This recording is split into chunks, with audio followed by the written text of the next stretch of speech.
Oops, guess you'll have to start over, loser. She was sitting in my seat when she said it.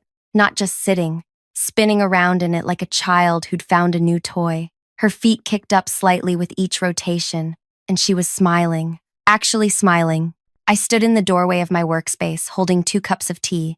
One for me, one for the person I thought was helping me. The tea was still hot, steam rising between us. My name is Sable. I had been working at Brightwave Communications for 3 years. The last 6 months, I'd been the regional expansion coordinator for their biggest project yet.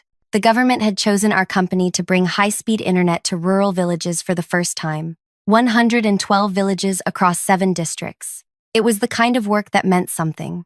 The kind where you went to sleep feeling like your day mattered. I'd spent half a year traveling to these places. Dirt roads that turned to mud when it rained. Villages where the children would gather around my car because seeing a woman arrive alone in a vehicle was still unusual. I met with the village heads, the elders, the local government representatives. I shook hands with farmers who had calluses thicker than my thumb. I sat in their homes and drank their tea and listened to their hopes about what the internet would mean for their children's education, for their ability to sell their crops at fair prices, for everything. I wrote it all down, every single conversation, every promise I made about when we'd arrive, what we'd bring, who they should contact if something went wrong. I kept a journal for it, not the kind the company gave us with the Brightwave logo on the front, just a simple notebook I'd bought myself. I liked writing things by hand. It made the promises feel more real to me. The launch was set for 3 days from now. Everything was ready. The installation teams had their assignments. The equipment was sorted by village. The timelines were set. All I had to do was make a few final confirmations. That's when I'd ask Lyra to help me. She was the boss's niece, 23 years old, fresh out of university, and everyone knew she was only here because of family connections. She'd been hanging around the office for 2 months, supposedly learning the business. Mostly, she took long lunch breaks and posted pictures on social media, but she kept asking me about my project, kept saying how impressive it was, how she wanted to learn from someone who actually knew how to do real work. I'd felt sorry for her. Honestly, everyone treated her like she was useless. I thought maybe if someone gave her actual responsibility, she'd rise to it. So yesterday, I'd spent 4 hours walking her through everything, showing her all the files, all the plans, explaining which teams were going to which villages, and when. Do you think you could help me double-check everything this morning? I'd asked her, just to make sure we haven't missed anything before launch. Of course, she'd said. I'd love to help. I'd left her alone with the files for 2 hours while I went to a meeting. When I came back, she was in my chair and spinning. What do you mean, start over? I asked. My voice sounded distant to my own hearing, like it was coming from someone else's mouth. I made some changes, Lyra said. She stopped spinning and looked directly at me. To help improve things. I set the tea down on the shelf beside me, carefully. What kind of changes? Oh, you know. I switched around some of the village assignments, moved some dates, updated some contact information. The way you had it seemed inefficient. The words took a moment to land. You switched the village assignments. Village planning wasn't matching up with equipment distribution, so I fixed it. Fixed it. Yeah, you should be thanking me, actually. I moved to where I could see the main planning file on the monitor in front of her. She'd minimized it but not closed it. When I leaned over to look, she didn't stop me. She seemed proud of what she'd done. Everything was wrong. Village Kolapara was now scheduled to receive equipment meant for Village Bhimganj. Village Devipur's installation date had been moved up by 2 weeks to a date we couldn't possibly meet. The contact person for Village Narsing was now listed as someone I'd never heard of. I scrolled through the file. Every village, every single one, changed. Lyra, I said. I was still trying to stay reasonable, still trying to believe this was somehow a misunderstanding. These villages have been planned for 6 months. The elders are expecting us on specific dates. The equipment is already sorted and loaded for specific locations. You can't just change everything 3 days before launch. Why not? She tilted her head. Isn't the point of working here to make improvements? This isn't an improvement. This is... I stopped, took a breath. Did you save over the original file? Well, yeah. That's how improvements work. You replace the old version with the better one. Where's the backup? Backup? She blinked at me. Then she laughed. Actually laughed. Oh, was I supposed to keep a backup? Oops. That word. Oops. Like she'd spilled water. Like this was nothing. I need you to undo this, I said. Right now. Whatever you remember about what the file looked like before, we need to try to fix it. I don't really remember what it looked like before, Lyra said. She stood up from my chair and stretched. Besides, I like my version better. It makes more sense. It makes no sense. You've never been to these villages. You don't know the people there, or what they're expecting, or maybe that's your problem, she interrupted. You got too personally involved. This is a business project, not a friendship tour. I felt something shift in my chest, a realization settling in that I didn't want to accept. You did this on purpose, I said quietly. Her smile changed, became something uglier. Oops, guess you'll have to start over, loser. The word loser hung between us. She picked up her bag from the floor, slung it over her shoulder, and walked past me. Good luck fixing it, she said over her shoulder. You've got 3 days. I stood there alone in my workspace, the monitor still showing the destroyed file. 6 months of work, 112 villages, hundreds of conversations, all of it scrambled into nonsense by someone who'd been bored on a Tuesday morning. My hands were shaking, so I sat down. Not in my chair that still felt contaminated somehow, but in the visitor's seat beside it. I needed to think. I needed to figure out what to do. The first thing I did was go to the boss. His name was Rakesh, and he was Lyra's uncle, her mother's brother. He'd been running the regional branch of Brightwave Communications for 8 years. He was the one who'd hired me, the one who'd given me the coordinator position for this project. His door was open, so I walked in. We have a serious problem, I said. He looked up from whatever he was reading. What kind of problem? Lyra just destroyed the entire village rollout plan. She changed every assignment, every date, every contact. The launch is in 3 days, and nothing matches up anymore. I watched his expression carefully, waited for the shock, the anger, the immediate action to fix this disaster. He sighed, leaned back in his seat. She's learning the business, Sable. These things happen when you're training someone new. She didn't make a mistake, I said. I kept my voice level, professional. She deliberately changed everything and then deleted the original version. She told me to start over. Did she tell you why she made the changes? She said my planning seemed inefficient. Well, he picked up his pen, clicked it twice. Maybe take a look at her suggestions. Sometimes fresh perspectives can. There's no suggestion to look at, I interrupted. She switched village assignments randomly. The equipment won't match the locations. The dates are impossible to meet. The contact people don't exist. It's not a fresh perspective. It's sabotage. The word felt heavy in the room. Rakesh's expression hardened. That's a serious accusation, he said. It's what happened. Lyra is family, Sable. She's here to learn. If there was a communication breakdown about how to properly update shared files, that's a training issue, not sabotage. I stared at him. She deleted 6 months of planning 3 days before launch. Then recreate it, he said. That's what I pay you for. You're the coordinator. Coordinate. He looked back down at whatever he'd been reading. The conversation was over. I walked back to my workspace and sat down. Really sat down this time. In my own chair. The monitor still showed Lyra's version of the file. The broken one. The one that would cause our installation teams to show up at wrong villages with wrong equipment on wrong dates. The one that would make me look incompetent or careless or both. The one that would break promises I'd made to 112 villages that had trusted me. I sat there for a long time, maybe 20 minutes, just breathing, just thinking. Then I reached into my bag and pulled out my journal. Thank you so much for listening to my story so far. I really appreciate you being here. Before I continue further, I want to know where you're listening from. Drop your city or country in the comments. I love hearing from all of you. Now, back to what happened next. The journal was simple. Brown cover, pages filled with my handwriting. 6 months of notes. Not the official company version with proper formatting and approved templates. Just my words. My promises.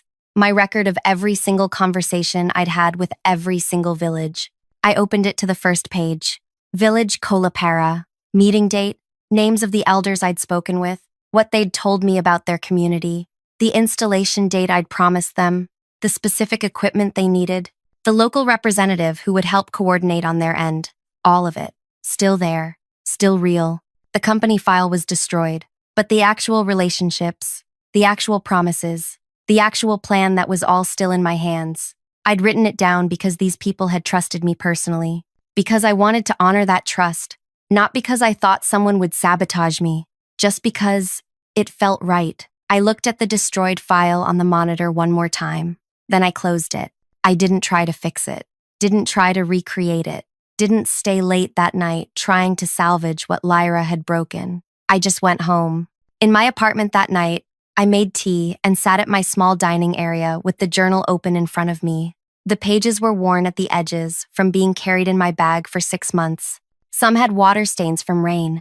Others had dust from village roads that never quite brushed off completely. I picked up my personal mobile and looked at the first number I'd written down. Village Kolapara. The elder's name was Bhuvan. He'd served me lunch in his home when I visited. His granddaughter had wanted to know if the internet would let her watch university lectures. I'd promised her it would. I dialed his number. It rang 4 times before he answered. Hello, Bhuvan uncle. This is Sable, from Brightwave Communications. We met 4 months ago about the internet installation. Sable. Yes. We are preparing for your arrival. 3 days, correct? I closed my eyes for a moment. That's why I'm calling. There has been some confusion at the company about dates and locations, but I made you a personal promise, and I intend to keep it. Can your village still be ready on the date we originally discussed? The one I told you when we met?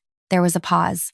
The company is changing the date? The company has some confusion in their files right now, but I'm calling you directly because my promise to you was personal, not company to village, person to person. Can you be ready? We will be ready, he said. We trust you. End quote. Those 3 words. We trust you. Thank you, I said. I'll make sure everything happens exactly as I promised. I hung up and immediately dialed the next number. Village Bhimganj, then Village Devipur, then Village Narsing. Each conversation was similar. I explained there was confusion at the company. I reminded them of the original date I'd promised them personally. I asked if they could still be ready. Every single one of them said yes. Every single one of them said they trusted me. I didn't tell them I was doing this from my apartment. Didn't tell them I was using my own money for the mobile bills. Didn't tell them that the company's files now showed completely different information. I just kept my promises. 47 calls over the next 2 days. Some villages I couldn't reach because mobile signals in remote areas are unreliable. For those, I sent messages with backup numbers. I asked village leaders to confirm with neighboring villages. I built a web of personal confirmations that had nothing to do with the company's destroyed files. At work, Lyra kept watching me. She'd walk past my workspace and glance at my monitor, clearly trying to see if I was panicking, if I was desperately trying to recreate the files she'd destroyed. I wasn't touching the files at all. I did my other regular tasks, answered messages from team leaders about equipment shipments, confirmed vehicle bookings, acted like everything was proceeding normally. On the second day, she stopped beside my workspace. How's the fixing going? I didn't make you one. It's handled, I said without looking at her. Really? Because I noticed you haven't updated any of the planning files. I said it's handled. She laughed. That same laugh from before. You're going to fail so badly. I can't wait to watch. I turned to look at her directly. Is that what you want? For the project to fail? I want to watch you fail, she corrected. The project doesn't matter to me, but seeing you scramble and panic and eventually get blamed for everything, that's going to be entertaining. Why? I asked. Simple question. What did I do to you? You exist, she said. You walk around here like you're important because you got assigned some big project. Everyone talks about Sable and her village work. Sable who cares so much. Sable who's so dedicated. It's annoying. You needed to be reminded that you're nobody special. She walked away before I could respond. Not that I had a response. You can't argue with someone who hates you for existing. The morning of launch day arrived. The installation teams left headquarters early, loaded with equipment, following the routes and schedules from the company files. The files Lyra had changed. I didn't go with any of the teams. Normally, the coordinator would travel with at least one group to oversee the initial installations, but I stayed at headquarters. I said I needed to monitor all the teams from a central location. Really, I just needed to be there when everything fell apart. The first call came around noon. Rajan, One of the team leaders. His voice was confused when I answered. Sable, we're at Village Kolapara, but there's nobody here waiting for us. The equipment we brought doesn't match what they were told to expect. They're saying they weren't scheduled for today. What date were they expecting? I asked. 3 days from now. And different equipment. They're very confused about why we're here. Understood. Let me check the files and get back to you. Similar calls came throughout the afternoon. Teams arriving at villages that weren't expecting them. Equipment that didn't match what had been promised. Dates that were wrong. Contact people who didn't exist or had never heard of the project. Every installation failed. Not a single one succeeded. By evening, Rakesh was furious. He called everyone into the main meeting area. All the team leaders who'd returned. All the coordinators. And me. Someone explained to me, he said, his voice tight with anger, how every single installation today was a complete disaster. The team leaders looked at each other. Finally, Rajan spoke up. The information we were given was wrong. Villages weren't expecting us. Equipment didn't match. Dates were incorrect. Everything was confused. Rakesh turned to me. You prepared these plans. I prepared the original plans 6 months ago, I said. Those plans were changed 3 days ago. By who? I didn't say anything, just looked at Lyra. Everyone turned to look at her. She was standing near the back, and for the first time since this started, she looked nervous. I made some improvements, she said, to make the plans more efficient. Efficient, Rakesh repeated slowly. You changed village assignments, equipment distributions, installation dates, and contact information 3 days before launch to make things more efficient. Yes, without consulting the coordinator, without understanding the 6 months of relationship building that went into those plans, without knowing anything about these villages or what they'd been promised. Lyra's face was getting red. She should have been able to adapt. A good coordinator should be flexible. A good coordinator, Rakesh said, and his voice was shaking now, doesn't have to adapt to sabotage from idiots who don't understand what they're touching. I'd never heard him yell at her before. Never heard him treat her as anything other than precious family. Lyra's mouth opened, closed. She looked at me with pure hatred. Then she walked out. Rakesh ran his hand over his face, looked at me. Can you fix this? Fix what? I asked. The relationships with the villages? Those are fine. The company files? Those are destroyed. The launch schedule? We've already failed. The government deadline is tomorrow, he said. If we don't complete the installations by tomorrow evening, we lose the contract. I know. So what do we do? I almost told him. Almost explained that I'd personally confirmed all the original dates with the villages, that they were ready and waiting, that if he sent the teams to the correct locations with the correct equipment following my original plans, everything could still work. Almost.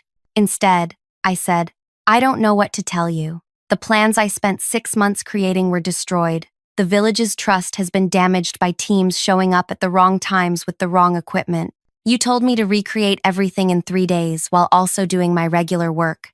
I'm one person, not a miracle worker. He stared at me. You're saying we're going to lose this contract. I'm saying that's the natural result of what happened. The meeting ended. People dispersed.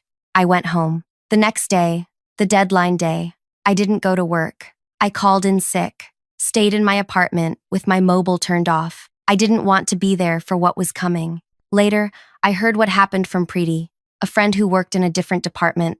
The teams tried again, following some hastily recreated plans. They failed again.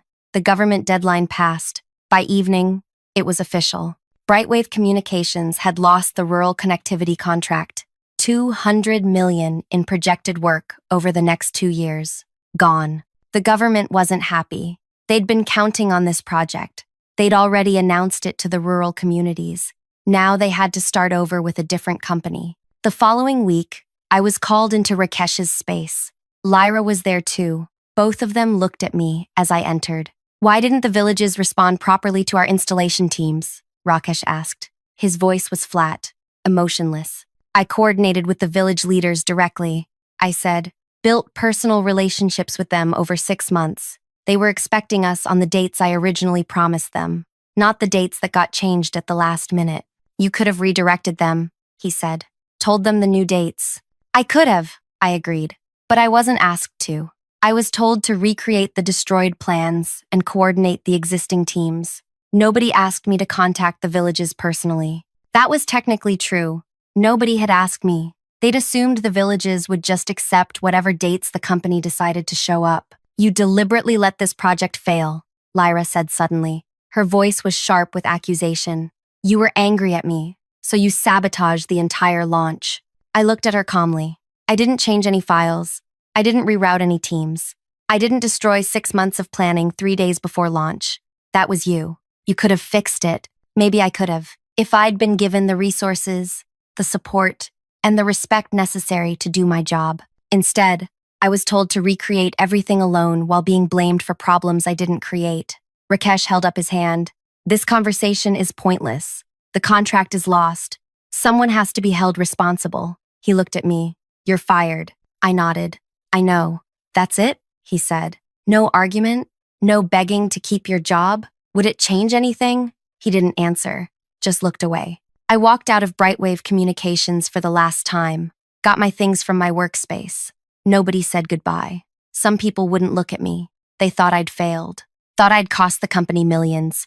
I went home and updated my resume, started looking for new positions. I wasn't worried. I was good at my work. I'd find something. What I didn't expect was the call that came 2 weeks later. The number wasn't one I recognized. I almost didn't answer because I was tired of explaining to people why I'd been let go from Brightwave. But something made me pick up. Hello? Is this Sable? A woman's voice. Professional, but warm. Yes. My name is Anjali. I'm with Skylink Networks. We recently acquired the government contract for rural internet connectivity, the same project Brightwave was handling. My stomach tightened. I see. We've been reaching out to the village leaders to introduce ourselves and establish timelines. Interesting thing happened. Every single person we spoke with asked about you, by name. They said they wouldn't work with us unless you were involved. I sat down slowly. They said that? More than that. One village elder, Bhuvan, spent 20 minutes telling me how you kept your promise to him personally, even when your company created confusion. How you called him directly to make sure his village would be ready. How you were the only person from Brightwave who treated them with genuine respect. I didn't know what to say. When we investigated further, Anjali continued, we found similar stories from 47 villages. All of them specifically requested you. Some said they'd rather wait for a different project than work with anyone else. I just did my job, I said quietly. No, you built trust. Real trust. The kind that doesn't come from corporate protocols or official meetings. That's rare. We need someone like you. She paused. We're offering you the same coordinator position for this project. Same villages, same work. But with Skylink, you'd have full support, actual resources, and 20% higher pay than what Brightwave was giving you. 20% higher. I'd been with Brightwave for 3 years and never gotten more than a standard annual increase. When would I start? I asked. How soon can you begin? I started at Skylink Networks 1 week later. The project was delayed by 6 weeks because of Brightwave's failure, but the government understood that proper coordination takes time. They were more interested in doing it right than doing it fast. My first day, Anjali introduced me to the team. This is Sable. She'll be leading the rural connectivity coordination. The village leaders specifically asked for her, and after reviewing her previous work, we understand why.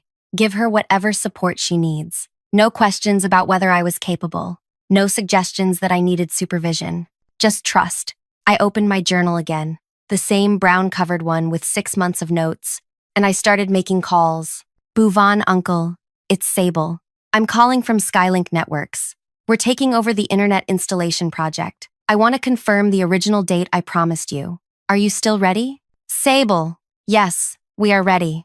We told the new company we would only work with you. I heard. Thank you for that trust.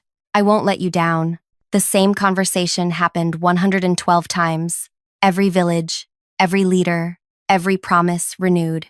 This time, when installation teams went out, they went to the right villages with the right equipment on the right dates. This time, the village leaders were waiting with welcome ceremonies. This time, children gathered to watch the equipment being set up, excited about what it would mean for them. This time, everything worked exactly as planned. The project took 4 months to complete, every installation successful, every village connected. The government was so pleased they started discussing expansion projects with Skylink for other regions. I was in my workspace, updating the completion reports, when Anjali came by. The government wants you to coordinate the expansion, she said. 5 more regions. Double the villages. Are you interested? Yes, I said without hesitation. Good. We're promoting you to senior coordinator. Another 25% increase. You'll be building your own team. I thought about my tiny workspace at Brightwave, how I'd done everything alone, how asking for help was treated as weakness. Thank you, I said. You earned it, Anjali replied. Those village leaders didn't recommend you because they felt sorry for you. They recommended you because you're exceptional at what you do. 6 months after joining Skylink, I heard through former colleagues what was happening at Brightwave. Lyra had been quietly transferred. No official announcement, no explanation. Just moved to some administrative position in a different branch where she processed routine paperwork and had no contact with actual projects. Someone told me she'd complained to her uncle about the transfer. He'd apparently told her she was lucky to still have a job at all. Rakesh was still running the regional branch, but the loss of the $200 million contract had damaged his reputation badly. The main headquarters had started questioning his decisions, started requiring approval for things he used to handle independently, started treating him less like a successful branch manager and more like someone who needed supervision. I heard he'd tried to win back some credibility by going after other big government projects. He was always underbid by competitors, always missing out. The word in the industry was that Brightwave's regional branch was declining. People were leaving. Clients were switching to other providers, including, eventually, some of their biggest clients who switched specifically to Skylink because they'd heard about the rural connectivity project, about how smoothly it had gone, about the coordinator who'd built real relationships instead of just processing transactions. One afternoon, I was at a government meeting about the expansion project when I saw Rakesh. He was there trying to pitch Brightwave for a smaller regional contract, something that would have been beneath his attention a year ago. He saw me too. Our expressions met briefly. He looked older, tired. I didn't smile, didn't gloat, just looked away and returned to my conversation with the government officials who were asking about timeline projections for the expansion. When the meeting ended, he was standing near the exit, like he'd been waiting. Sable, he said as I walked past. I stopped. Rakesh, you're doing well at Skylink. I am. I heard the village leaders specifically requested you, that they wouldn't work with us after what happened. That's correct. He was quiet for a moment. You could have fixed it. That day, you knew how to reach the villages. You had the relationships. Yes, I said simply. But you didn't. No, I didn't. Because you were angry. I shook my head. Because I was done. There's a difference. Anger fades. Being done is permanent. We lost everything because of what Lyra did, he said. The contract, the reputation, the future projects. She destroyed it all. No, I corrected gently. She started the destruction. You finished it when you told me to just recreate 6 months of work in 3 days and blamed me for problems I didn't create. When you chose family loyalty over basic professional judgment. When you made it clear that my work didn't matter, as long as she was comfortable. His jaw tightened. You cost us $200 million in business. I kept the promises I made to people who trusted me. That's all I did. The fact that those promises no longer aligned with your company's interests isn't my responsibility. It's yours. I walked past him, didn't look back. That was 8 months ago now. I'm still at Skylink Networks, still coordinating rural connectivity projects. The expansion is going beautifully. My team has grown to 7 people, all of whom actually want to be here and do good work. Last month, I went back to Village Kulapara to check on their internet connectivity, make sure everything was still functioning properly. Bhuvan uncle insisted I stay for lunch again. His granddaughter, the one who'd wanted to watch university lectures, showed me her progress. She'd been accepted into an engineering program. Online classes supplemented with local tutoring. Because of you, Bhuvan said. Because you kept your promise. Because you trusted me, I replied. That evening, driving back to headquarters, I thought about Lyra spinning in my chair, about her smile when she'd called me a loser, about how certain she'd been that destroying my work would destroy me. She'd been wrong about what mattered, wrong about what could actually be destroyed. Files can be deleted, Plans can be changed, jobs can be lost, but promises kept, relationships built on genuine respect, trust earned through consistent action, those things live in people, not in systems. You can't sabotage them by changing files. You can't destroy them by manipulating company politics. Lyra had wanted to watch me fail. Instead, she'd watched me walk away from a place that didn't value my work into one that did. She'd wanted to prove I was nobody special. Instead, she'd created the circumstances that proved exactly how valuable I was. Sometimes, the best outcome isn't defeating someone. It's outgrowing the space where they tried to diminish you. It's building something better while they're still tangled in the mess they created. I don't know what Lyra's doing now. Don't particularly care. I heard she eventually left Brightwave entirely, moved to a different city. Maybe she learned something. Maybe she didn't. Rakesh is still running that branch, still watching his numbers decline, still trying to rebuild a reputation that gets harder to salvage every quarter. And me? I'm coordinating the connection of 237 villages to the internet, keeping promises, building trust, doing work that matters. That's not triumph. That's just life continuing past the moment someone tried to break it. The tea had gone cold that morning when Lyra spun in my chair. I'd set it down and never picked it back up, left it there, on the shelf. I wonder if it's still there. Probably not. Someone would have thrown it away eventually, cleaned up the space for the next person. But the journal I'd kept, the one with all the promises written by hand, that's still with me. Still has those same water-stained pages and dust that won't brush off. I keep it in my workspace at Skylink, not because I need it for reference anymore, because it reminds me what actually matters. Not the systems, not the files, not the corporate structures or family connections or political games. The people, the promises, the trust, everything else is just noise. Thank you so much for listening to my story all the way to the end. It means everything to me that you stayed through all of this. If this story moved something in you, if it made you feel anything at all, please hit that like button. Share your thoughts in the comments. Tell me about times you've had to choose between what's easy and what's right. And subscribe if you want to hear more stories like this, because I have plenty more to share. Thank you again, really, for listening.